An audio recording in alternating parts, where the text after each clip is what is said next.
All right, so I want to take a look at the Cincinnati Bengals salary cap situation after the NFL draft. So this is not 100% accurate, by the way. It says 23.362 million. It's not 100% accurate.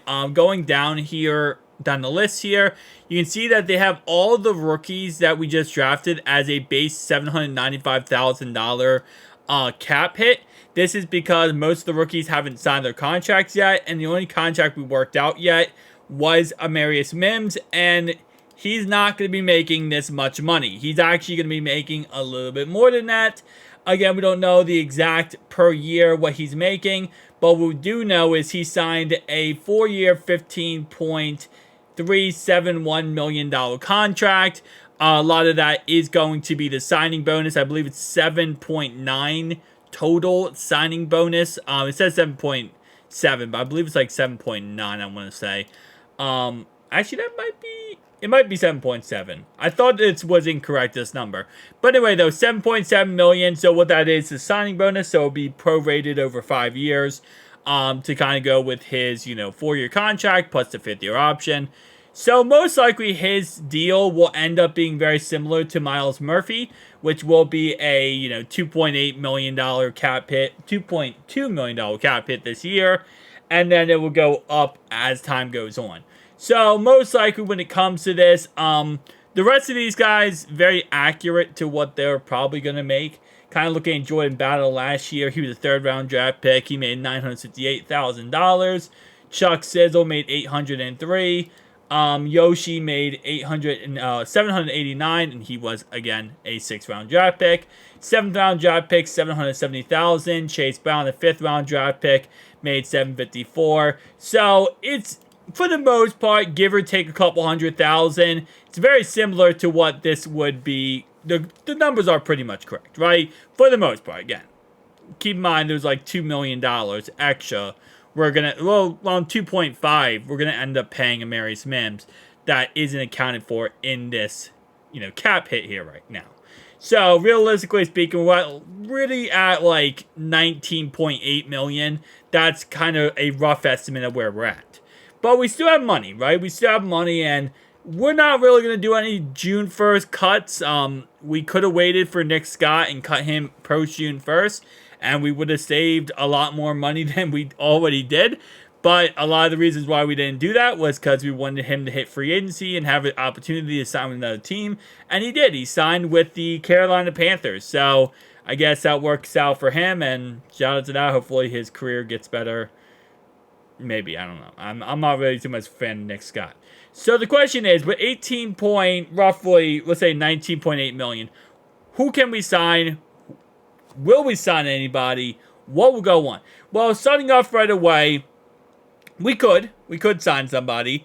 But as I said many times, I think we will wait till June 1st just to see all the plentiful options available. But it doesn't mean we can't target players who would take league minimum or just not much money at all, right? Because if we're going to make a big signing with 19.8 million, you're probably not going to see us go out there and sign someone for like $6 million a year.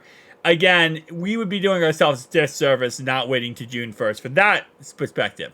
And it's very possible we do actually sign someone of a higher caliber after June 1st. But when it comes to free agency right now, we talked about a couple players yesterday because there was an article posted about it saying that, the Bengals might target Calais Campbell, which I don't think in any way we would. Who was the second player? Calais Campbell. Tyler Boyd, I don't think that's going to happen. And then Connor Williams. Connor Williams, I think, is the most probably logical of the 3 options there. But other than that, I don't think any of the other guys are going to happen.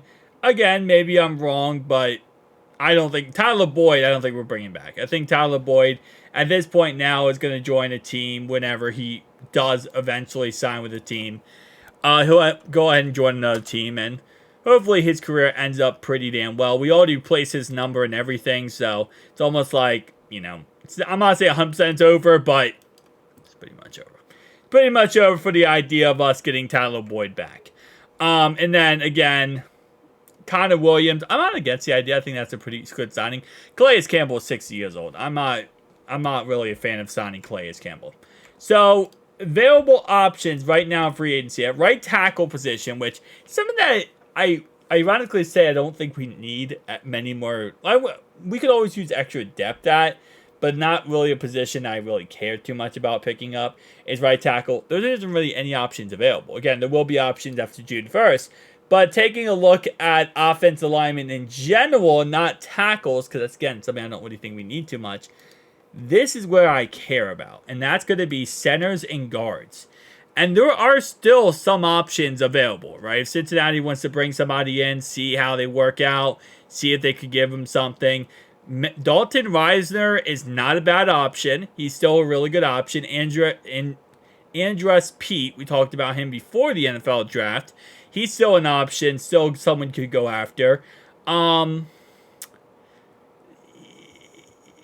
Yeah, no, there's actually nobody else there's no one else really that good on here. DJ Fluker, I mean, if you just want to have like a fluke type player, I mean, I wouldn't be against the idea of bringing him in. Again, listen, at the end of the day, for the correct price tag and to put a guy on a 90-man roster, I'm not really against the idea of signing random players just to see what they could do and how they could help us out. Obviously, I'm not expecting them to be that good, but at the end of the day, I mean, if you want to just bring them in just to see what they can do, I'm not against that idea at all, especially if you give them no guarantees. Give them no guarantees. You can cut them at any time, move on. It is what it is. I'm okay with that. But again, the only player I would even consider would be Connor Williams. Connor Williams, I wouldn't be against. Mason Cole, absolutely no. Yeah, like, this is just, oh, man. It's just like teams went through free agency and plucked every good player dry. Like, they just went through and said, okay, take that, I'll take that, I'll take that, I'll take that. And they just plucked it dry. There are still some good players available, though. Like I said before, I mean, it's not completely. Jamal Adams, I don't think, no.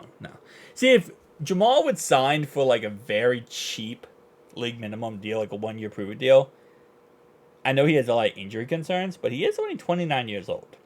That actually would not be, I would not be against that if it was league minimum. If it was league minimum.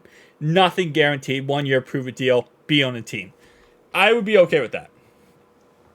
Because he has the skill level. He has the ability to play at a very high level. It's just him staying healthy and not getting concussion or being off the field. J.C. Jackson, See, cornerback could be a position we do target as like a veteran guy, but it wouldn't be, I don't think we would target a high, a lot of money type of player. We wouldn't target a player that would be like, up there when it comes to price tag. We would get, if anything, we'd get probably a veteran who maybe, well, not a veteran, I'd say probably like someone who's like a little bit older, not like veteran, but a little bit older, that can actually just help out our team to kind of, help our young secondary. If anything, someone who maybe knows our system, like Trey Flowers. I don't think we bring back Eli Apple, but there are options available that we could go with the secondary option, like cornerback, just as a rotation fourth corner. I know we did get Josh Newton, and I do like him, but I'm saying, you're never going to have enough secondary, let's be honest. Like Trey Flowers right here, I think that'd be a great option for us. I know he's a little bit older, but not too bad. Xavier Howard's still in free agency, too. That's another player that's so interesting. I keep getting comments about Stephon Gilmore. We're not going to sign Stephon Gilmore. He is the veteran I talked about. Not the veteran I talked about, but the veteran kind of, he fits the veteran mold I'm talking about of picking somebody up. But I don't want someone who's 34 years old at the cornerback position. If I think we're going to pick up a corner, it would probably be someone who's like 28, maybe 27, 28. So, like, for example, I don't think we're going to pick this guy up, but Trayvon Mullen for the Ravens, 26.5, that's kind of where I think we would pick someone up at. Where it's like they know what they're doing, they're a veteran enough that we're not really relying too much on them, but they are good for rotation purposes and have someone in there. We're not going to pick up Patrick Peterson and probably none of these other guys.